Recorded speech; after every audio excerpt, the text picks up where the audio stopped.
Good day and welcome to the Community Bank System Third Quarter 2021 Earnings Conference Call. Please note that this presentation contains forward-looking statements within the provisions of the Private Securities Litigation Reform Act of 1995 that are based on current expectations, estimates, and projections about the industry, markets, and economic environment in which the company operates. Such statements involve risks and uncertainties that could cause actual results to differ materially from the results discussed in these statements. These risks are detailed in the company's annual report in Form 10-K filed with the Securities and Exchange Commission. Today's call presenters are Mark Tryniski, President and Chief Executive Officer, and Joseph Sutaris, Executive Vice President and Chief Financial Officer. They will be joined by Joseph Serbin, Executive Vice President and Chief Banking Officer, for the question and answer session. Gentlemen, you may begin. Thank you, Chad. Good morning, everyone, and thank you for joining our third quarter conference call. We hope everyone is well.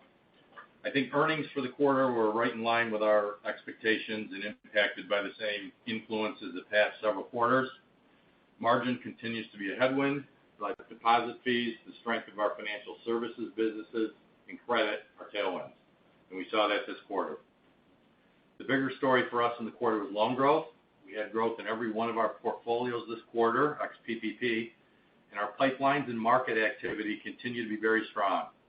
We're encouraged by these trends and have really good momentum right now across all of our credit businesses. We also increased our securities book in the quarter, given the market opportunity, and that will be additive to future earnings as well. I think Joe will provide more detail on that. The recent strength of our financial services businesses continued in the quarter, with revenues up 17% and pre-tax earnings up 22% over 2020. We also closed on the acquisition of Fringe Benefits Design of Minnesota, a provider of retirement plan administration and consulting services with offices in Minneapolis and South Dakota. Their performance out of the gate has been exceptional, so we expect that will be a productive addition to our benefits business. Our benefits, wealth, and insurance businesses are all performing extremely well right now in what is a very productive growth, pricing, and M&A environment for those businesses. On the human capital front, as we previously announced, I'm delighted that Maureen Myra has joined us as Executive Vice President and Chief Human Resources Officer. She previously held the same role for HSBC USA and will bring tremendous experience, expertise, and business judgment Community Bank System, and we look forward to her contributions to our continuing human capital efforts. Lastly, earlier this month, we announced an agreement to acquire a Myra Savings Bank, a $650 million asset bank with 12 offices across the Southern Tier and Finger Lakes regions of New York State. It's a very nice franchise with a very good mortgage business that we expect will be 15 cents per share accretive on a full-year basis, excluding acquisition expenses. So a very productive, low-risk transaction. We have targeted a closing date in Q1 of next year. Looking ahead, we like our current momentum across the company in all of our businesses. Joe? Thank you, Mark, and good morning, everyone. As Mark noted, the third quarter earnings results were solid, with fully diluted GAAP and operating earnings per share of 83 cents. The GAAP earnings results were 4 cents per share, or 5.1% higher than the third quarter 2020 GAAP earnings results, but 2 cents per share, or 2.4% below the prior year's third quarter on an operating basis. The decrease in operating earnings per share is driven by a decrease in net interest income and higher operating expenses, as well as increases in income taxes and fully diluted shares outstanding, offset in part by lower credit-related costs and an increase in non-interest revenues, particularly in the company's non-banking financial services businesses. Comparatively, the company recorded fully diluted GAAP and operating earnings per share of 88 cents in the linked second quarter of 2021. The company recorded total revenues of $156.9 million in the third quarter of 2021, an increase of $4.3 million, or 2.8% over the prior year's third quarter. The increase in total revenues between the periods was driven by a $6.9 million, or 16.9% increase in financial services revenues, offset in part by a $2.2 million decrease in banking-related non-interest revenues and a $0.4 million, or 0.4% decrease in net interest income. Total revenues were up $5.4 million, or 3.5% from the second quarter 2021 results, driven by a $0.5 million or 0.5% increase in net interest income, a $1.4 million increase in banking-related non-interest revenues, and a $3.5 million or 8% increase in financial services revenues. Total non-interest revenues accounted for 41% of the company's total revenues in the third quarter. Although net interest income was down only slightly from the same quarter last year, the results were achieved in a significantly lower net interest margin outcome. The company's tax equivalent net interest margin for the third quarter of 2021 was 2.74% as compared to 3.12% 1 year prior, a 38 basis point decrease between the periods. Comparatively, the company's tax equivalent net interest margin for the second quarter of 2021 was 2.79%, or 5 basis points higher than the third quarter. Net interest margin results continue to be negatively impacted by the low interest rate environment and the abundance of low yield cash equivalents being maintained on the company's balance sheet. The tax equivalent yield on earning assets was 2.83% in the third quarter of 2021 as compared to 2.89% in the linked second quarter and 3.28% 1 year prior. During the third quarter, the company recognized $4.3 million of PPP-related interest income, including $3.7 million of net deferred loan fees. This compares to $3 million of PPP-related interest income recognized in the same quarter last year and $3.9 million in the linked second quarter of 2021. On a year-to-date basis, the company has recognized $15.1 million of PPP-related net interest income. The company's total cost of deposits remained low, however, averaging 9 basis points during the third quarter of 2021. Employee benefit services revenues for the third quarter of 2021 were $29.9 million, $4.8 million, or 18.9% higher than the third quarter of 2020. The improvement in revenues was driven by increases in employee benefit trust and custodial fees, as well as incremental revenues from the acquisition of Fringe Benefits Design in Minnesota during the quarter. Wealth management revenues for the third quarter of 2021 were $8.3 million, up from $6.9 million in the third quarter of 2020. The $1.4 million or 20.8% increase in wealth management revenues was primarily driven by increases in investment management and trust services revenues. Insurance services revenues of $9.2 million were up $0.6 million or 7.6% over the prior year's third quarter, driven by organic growth factors and the third quarter acquisition of a Boston-based specialty lines insurance practice. Banking non-interest revenues decreased $2.2 million or 11.5% from $19.1 million in the third quarter of 2020 to $16.9 million in the third quarter of 2021. This was driven by a $3.5 million decrease in mortgage banking income, offset in part by a $1.3 million or 8.3% increase in deposit service and other banking fees. On a linked quarter basis, financial services revenues were up $3.5 million or 8%, reflective of the organic and acquisition-related momentum in these businesses, and banking non-interest revenues were up $1.4 million or 8.7%. During the third quarter of 2021, the company recorded a net benefit in the provision for credit losses of $0.9 million. This compares to a $1.9 million provision for credit losses recorded in the prior year third quarter. The company's net loan charge-offs were only 7 basis points annualized in both periods. During the third quarter of 2021, economic forecasts were more favorable than the third quarter of 2020 economic forecast, driven by the post-vaccine economic recovery, which in combination with elevated real estate and vehicle loan collateral values drove down the expected life of loan losses. On a September 2021 year-to-date basis, the company recorded net charge-offs of $1.1 million or 2 basis points annualized.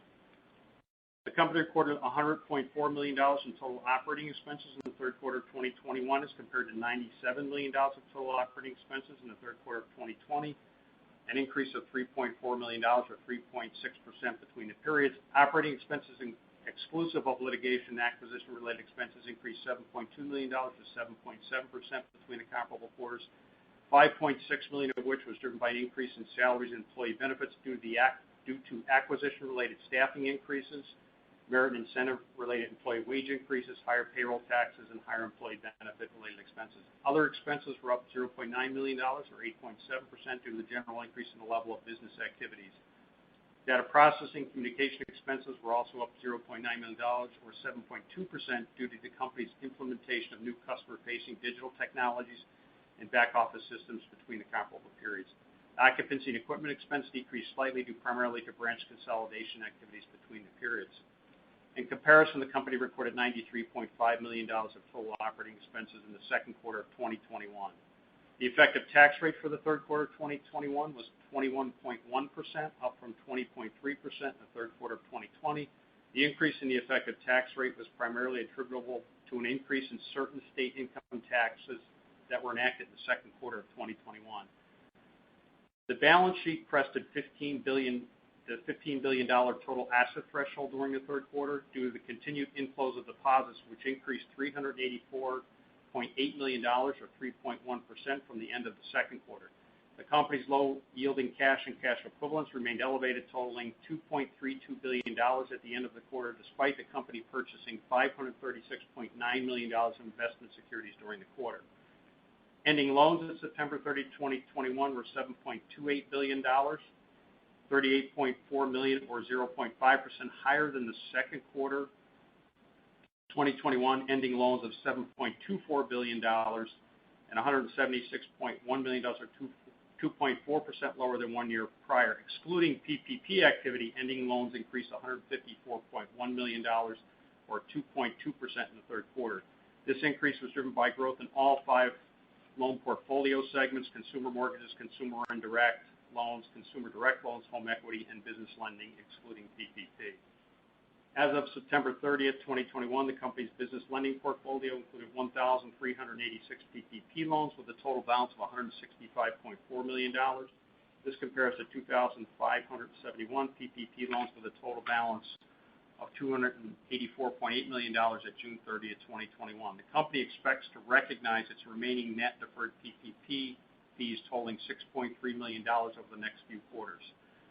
Company's capital ratios remained strong in the second quarter. The company's net tangible assets ratio was 8.59% at September 30th, 2021. This was down from 9.92% a year earlier and 9.02% at the end of the second quarter. The company's Tier 1 leverage ratio was 9.22% at September 30th, 2021, which is nearly 2 times the well-capitalized regulatory standard of 5%. The company has an abundance of liquidity. The combination of the company's cash and cash equivalents, borrowing availability at the Federal Reserve Bank, borrowing capacity at the Federal Home Loan Bank, and unpledged available for sale investment securities portfolio provided the company with over $6.18 billion of immediately available sources of liquidity at the end of the third quarter. At September 30th, 2021, the company's allowance for credit losses totaled $49.5 million, or 0.68% of total loans outstanding. This compares to $51.8 million, or 0.71% of total loans outstanding at the end of the second quarter of 2021, and $65 million, or 0.87% of total loans outstanding at September 30th, 2020. The decrease in the allowance for credit losses is reflective of an improving economic outlook, very low levels of net charge-offs, and a decrease in specific reserves on impaired loans. Non-performing loans decreased in the third quarter to $67.8 million, or 0.93% of loans outstanding, down from $70.2 million, or 0.97% of loans outstanding at the end of the linked second quarter of 2021, but up from $32.2 million, or 0.43% of loans at the end of the third quarter of 2020, due primarily to the reclassification of certain hotel loans under extended forbearance from accrual to non-accruing status between the periods. Loans 30 to 89 days delinquent totaled 0.35% of loans outstanding at September 30, 2021. This compares to 0.36% 1 year prior and 0.25% at the end of the linked second quarter. Management believes the low levels of delinquent loans and charge-offs have been supported by extraordinary federal and state government financial assistance provided to consumers throughout the pandemic. During the third quarter of 2021, the company increased its quarterly cash dividend a penny, or 2.4%, to 43 cents per share on its common stock. This increase marked the company's 29th consecutive year of dividend increases. Looking forward, we remain focused on new loan generation and will continue to monitor market conditions to seek the right opportunities to deploy our excess liquidity. Our loan pipelines are robust and asset quality remains very strong. We also expect net interest margin pressures to persist or remain well below our pre-pandemic levels, but also believe our abundance of cash equivalents represents a significant future earnings opportunity. We're also fortunate and pleased to have a strong non-banking businesses that have supported and diversified our streams of non-interest revenue. And lastly, to echo Mark's comments, we're pleased and excited to be partnering with Myra Savings Bank. Myra has been serving its communities for 150 years and will enhance our presence in 5 counties in New York's Southern Tier and Finger Lakes regions. At June 30th, 2021, Myra had total assets of $648.7 million, total deposits of $551.2 million, and net loans of $465.3 million. We expect to complete the acquisition the first quarter of 2022, subject to customary closing conditions, including approval by the shareholders of Myra Savings Bank and required regulatory approvals. Thank you all. Now I'll turn it back to Chad to open the line for questions. Thank you, sir. We will now begin the question and answer session. To ask a question, you may press star then 1 on your telephone keypad. If you are using a speakerphone, please pick up your handset before pressing the keys. To withdraw your question, please press star then 2. At this time, we will pause momentarily to assemble our roster.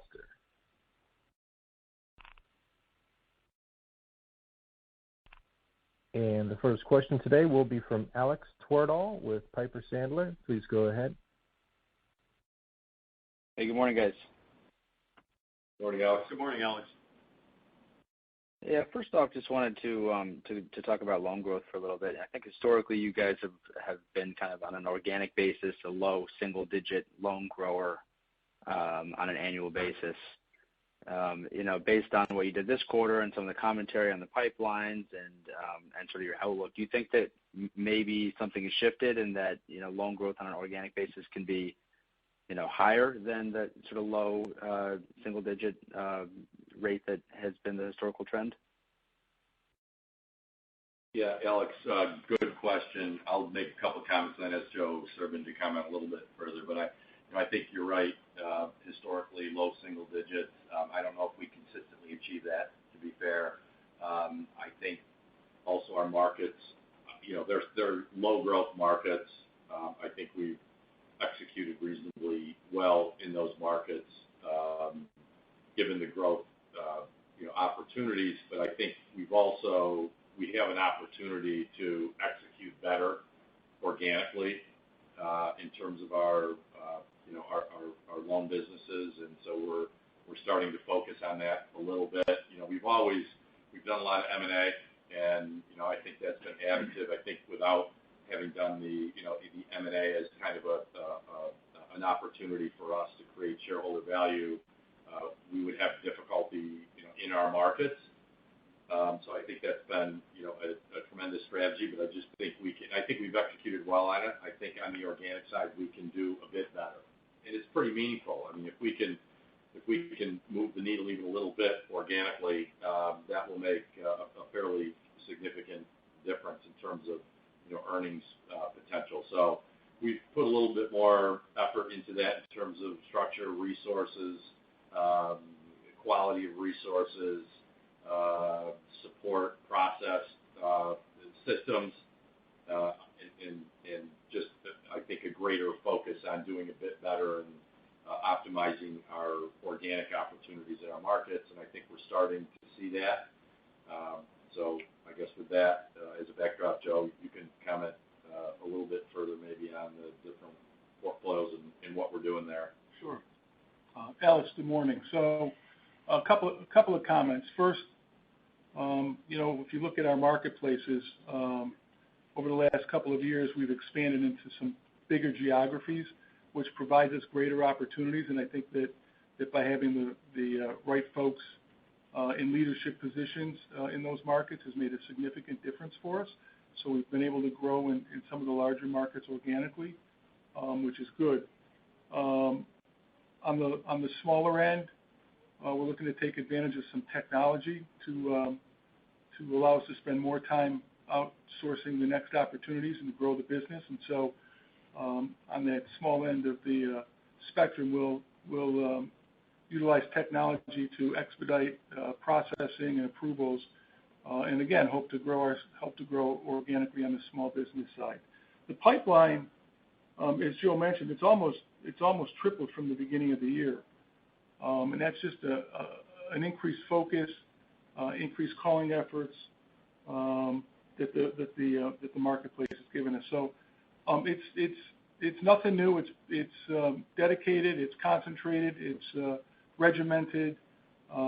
We got the right folks in line in the right management positions for us to execute and for us to continue to or to exceed some of the lighter loan growth that we've experienced organically over the past couple of years.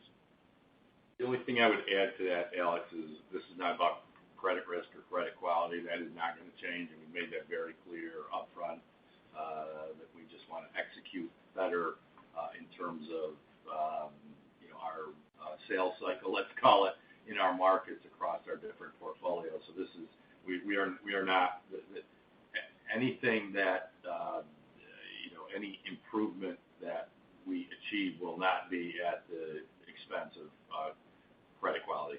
Alex, do more of the same. That's the theme. Do more of the same. Great. That's helpful commentary. Just the comment on the pipelines having tripled since the beginning of the year. Is that overall pipelines or just the commercial pipelines? So that's the commercial pipeline. The mortgage pipeline is hung in there. Residential mortgage pipeline is hung in there nicely for us too, and it continues to be strong. I will tell you that our application volume on the resi mortgage side through September surpasses all of the application volume we did for the full year last year. So that bodes well for us as we're heading into the fourth quarter. So it's a strong pipeline, and it should carry us. As I said, it should carry us through the end of the year. Great. And the plan is to continue to put residential on balance sheet versus selling it into the secondary market? Correct. Great. And then the other thing that jumped out to me this quarter is the salary and benefits line, which came in. I think you alluded to it in the prepared remarks, Joe, about where it came in versus last quarter. Can you just talk about how much of that might be related to the acquisitions you did during the quarter? How much of it might be run rate, I guess, would be the best way to put it, and so what the expectation should be for the fourth quarter prior to layering on Myra next year? Yeah, that's a very good question, Alex. So just to provide some backdrop and some color, prior to the pandemic, we were kind of calling a run rate that was somewhere around $95 to $96 million on a quarterly basis. That's just an average run rate. And then the pandemic hit, and we had some decreases in in expenses for various reasons. Less travel, just a lot. Business activities were down across the board, across all of our businesses. So our operating expenses came in, very low last year during the pandemic. They were down in the $93 to $94 million range. So sort of level setting back to call it the post or the pre-pandemic levels. Run rate is was about 96, 95, somewhere in that general range. We had two acquisitions during the quarter that added a couple $1 million of total OpEx, including the amortization components of those transactions. But all in added about $2 million to the total, a couple $1 million to the OpEx. We had a couple of call them probably likely non-recurring items, totaling maybe $1 million in the quarter. So expectations on a going forward basis, really I would kind of, you can look at this quarter's number and back off maybe maybe $1 million somewhere in that range. When we hit the first quarter, through most of the first quarter, we do incur higher payroll taxes, so we usually get a little bump there from an OpEx standpoint. And then if we were successful in closing Myra, late in the first quarter, obviously it will change from that point going forward. Okay, so the salaries and benefits line, that is more the $62.9 million, that is a pretty decent run rate going into next quarter. I think that's a decent run rate going into next quarter. There are a couple items in there that were a little higher than our expectations. We're not sure if those will settle down a bit in the fourth quarter, but conservatively, I would probably use what we incurred in the third quarter for the fourth quarter run rate. Thanks for taking my questions. Thanks, Alex. The next question will be from Erik Zwick with Boenning & Scattergood. Please go ahead. morning, guys. Good morning, Eric. In the prepared remarks, you mentioned some plans to make some investments in 4Q in the securities portfolio. Curious if you could provide any color there in terms of the magnitude as well as kind of expectations for yield and duration of what you're looking to add. Yeah, I'll take that, Eric. So at the end of the third quarter, we saw some opportunities in the securities markets, and we purchased some, kind of in the belly of the curve, 5 and 7 year type paper. We came in on a blended basis at about a 120 on $536 million of activity, most of which hit really at the end of the quarter. So we really didn't realize the interest income benefit of those purchases during the quarter, but we were active, as rates kind of got back into the range that we were hopeful for. If you recall, we were on the sidelines at the end of the second quarter. Actually, since we've closed the quarter, we've been active with another $200 million.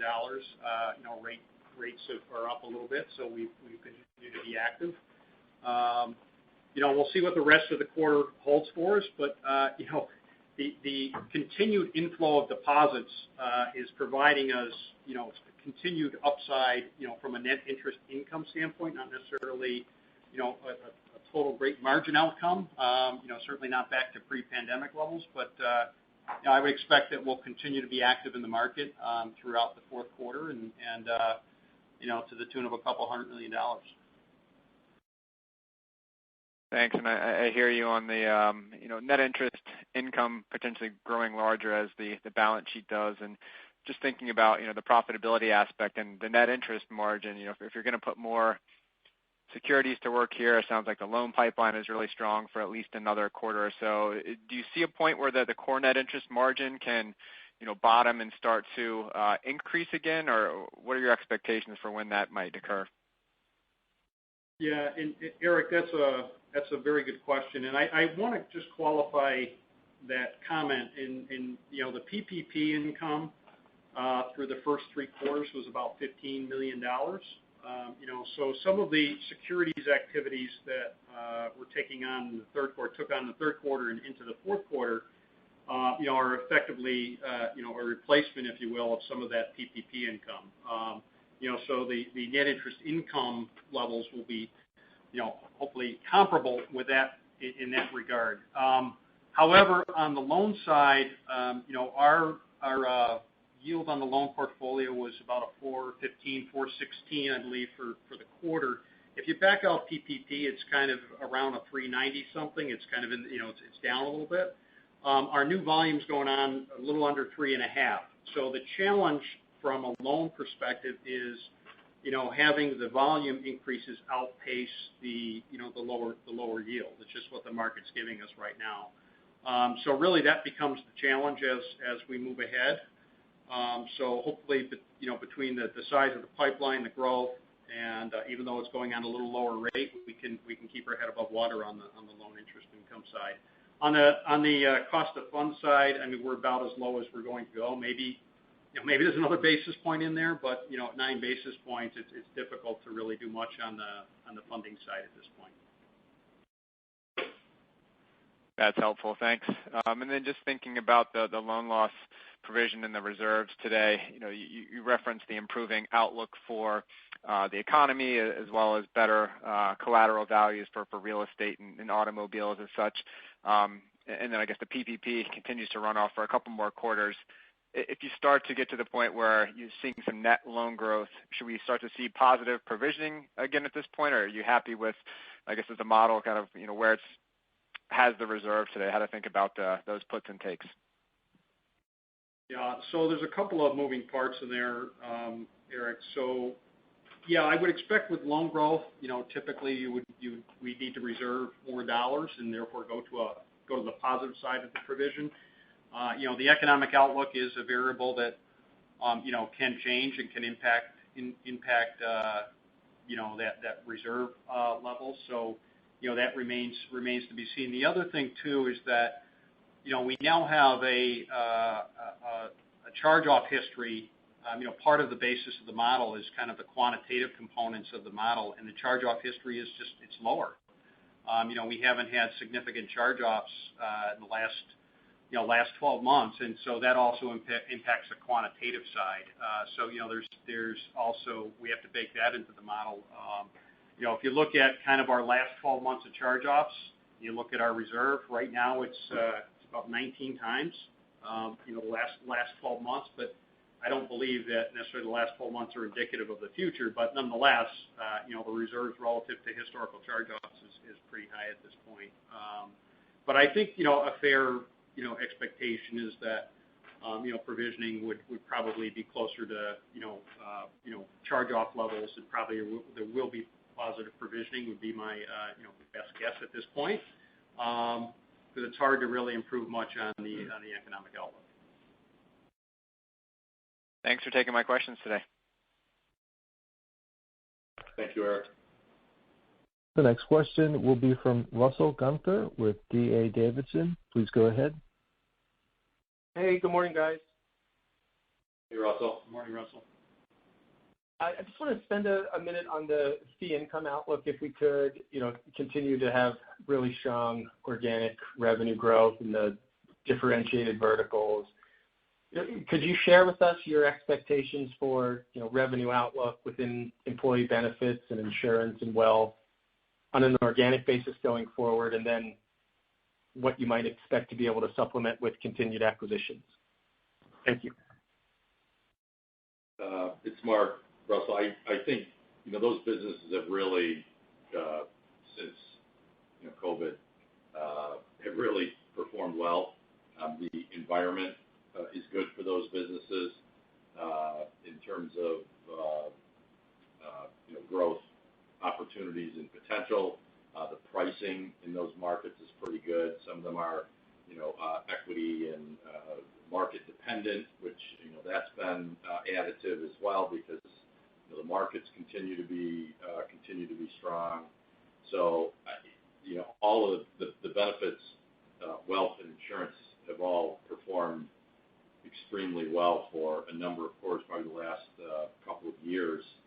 They've been really strong, but as of late, the past 4 quarters have been tremendously strong, and they're they continue to grow. I mean, interestingly enough, they're also growing their revenues faster than their expenses, so the margins are actually growing as well. So I don't see anything on the horizon that could derail that necessarily into the future. So I think on the non-bank side, hopefully those conditions will continue to exist. There's been a fair bit of M&A activity, in the benefit space as well, which we participated in. We continue to have those opportunities as well. We think that, might continue at least into the foreseeable future there. On the non-bank side, on the bank side, we got hammered during COVID, like everyone else, but that's really kind of started to come back and continue to trend upward.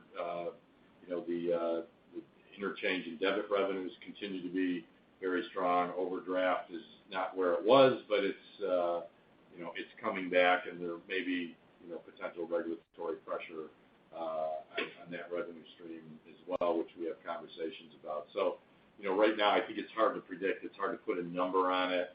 We're up on the non-bank side, as I said, 17% this quarter over last year. The pre-tax earnings are up 22%, so we're actually creating margin as well as we gain revenues in those businesses. So it's the future continues to look good into the foreseeable future, but it's hard. You can't predict. So I think kind of handicap it with a number, I think is very difficult to do. The wealth business this year has had tremendous growth in revenues and earnings. The benefits business, tremendous growth in revenue and earnings. The insurance business is up a little bit less. The margin is also up a fair bit. So really strong execution on all 3 of those businesses in the quarter, and we expect that into the foreseeable future. I appreciate it, Mark. Thank you. That's it for me, guys. Thanks, Russell. Thank you, Russell. And again, if you have a question, please press star then one. The next question will be from Matthew Breese with Stephens Inc. Please go ahead. Hi, good morning. Morning, Maybe Matt. going back to loan growth. So the two areas that you showed the most growth this quarter was mortgage and indirect. And as I think about those segments, both have their distinct macro headwinds. So mortgage is going to be dealing with higher rates and indirect with inventory and chip shortages. So I hear you on the pipeline, but I wanted to get your thoughts on those items specifically as headwinds and the sustainability and durability of the pipeline, and how long before do you think loan growth kind of reverts to historical averages? Hey, Matthew, it's Joe. I'll take that. So, excuse me. So on the indirect side, you hit it right on the head when you spoke about the chip shortages and supplies and the impact on opportunity. We expect to go through the fourth quarter, maybe slipping a little bit, going back a little bit, still growing, but not to the same magnitude as we have in the prior three quarters. And then certainly as you're heading into Q1 and beyond, I guess it's going to be a little bit difficult to handicap where we think the chip shortages or the supply shortages are going to impact us, but clearly something that we need to keep our eye on and focus on. On the resi mortgage side, I think it's going to slow down for us a little bit, but with a increased focus of model strategy and dedication of people, I think that we'll be able to continue to grow the resi mortgage business through 2022. I think I would just add, the thing I've seen in the mortgage business in our markets, it's not as volatile as it is in some of the bigger markets where, the markets really ramp up and cool down quickly. And our markets don't do that; they're more stable. So we should be able to generally achieve a, kind of 2 to 4% run rate on growth in that business in our market. I'll be honest, I'm shocked that the car business is up as much as it is. Considering there's no inventory, it's surprising, but it's good. We've got some of the competitors have kind of gotten out of that market as rates came down, and then you had kind of the impact of the recession and all of that. So there was some kind of disruption in that market as well, and we've been in that business for a long time, and we stay in it. We don't get in, we don't get out. We have good relationships with our dealer network. So I'm not surprised that that our growth was better than maybe the market, but I'm surprised on an absolute basis that it's where it's at. If you'd have told me in the third quarter of last year that we'd be up 12.5% in our car business, I would not have believed it. But here's where we're at. So I think that'll probably slow down a little bit, as well. Got it. Okay. And then turning back to the employee benefit services businesses, obviously revenues are up nicely this quarter. How much of that increase was due to recent acquisitions? How much of it was due to just the business growing organically? And then you also mentioned additional acquisitions in the space. So where should we expect quarterly employee benefit services revenues to settle out before it starts to just grow on its own and on an organic basis? Well, I think the vast majority of the growth in the quarter was organic. Not acquired that FPD acquisition, was not that big. Came on during the quarter, so the success of those businesses over the last 4 quarters is and beyond. Frankly, it's been a multi-year kind of building and growth process for those businesses, but it's mostly all organic. Okay, and then, just staying on this topic, I mean, oftentimes with these fee income businesses, great for fees, great for ROA, but what gets lost in the fold are the associated expenses. You mentioned margins are higher could you just give us some sense for the efficiency or what the profit margin on the employee benefit services business is? We generally have not kind of disclosed that separately. I would tell you, though, that it's over 35%. On the margin? Yes. Got it. Okay. And then the last one for me, Joe, we talked a little bit about, the outlook for the NIM. I was just curious, if we continue to see some securities purchases and some decent loan growth, do you have any idea on the outlook for core NII? I mean, it's been growing at kind of a low to mid-single digit clip. Do you think that's sustainable through the acquisition of Elmira? Yes, Matt. I think it's sustainable, because of the security purchases that have replaced some of the PPP recognition. There's still $6.3 million of PPP net deferred fees as well. I know you asked about core, but some of that will be recognized between now and the Elmira transaction as well. But on a core basis, I think we can kind of keep our head just about level, just slightly above water because of the securities purchases. So I think that will be the likely outcome until we hit Elmira. Great. I appreciate it. That's all I had. Thank you. Thank you. Thank you. Ladies and gentlemen, this concludes our question and answer session. I would like to turn the conference back over to Mr. Tryniski for any closing remarks. That is it for us here in Syracuse. So thank you all for joining. Look forward to talking again in January. Thank you. The conference has now concluded. Thank you for attending today's presentation. You may now disconnect.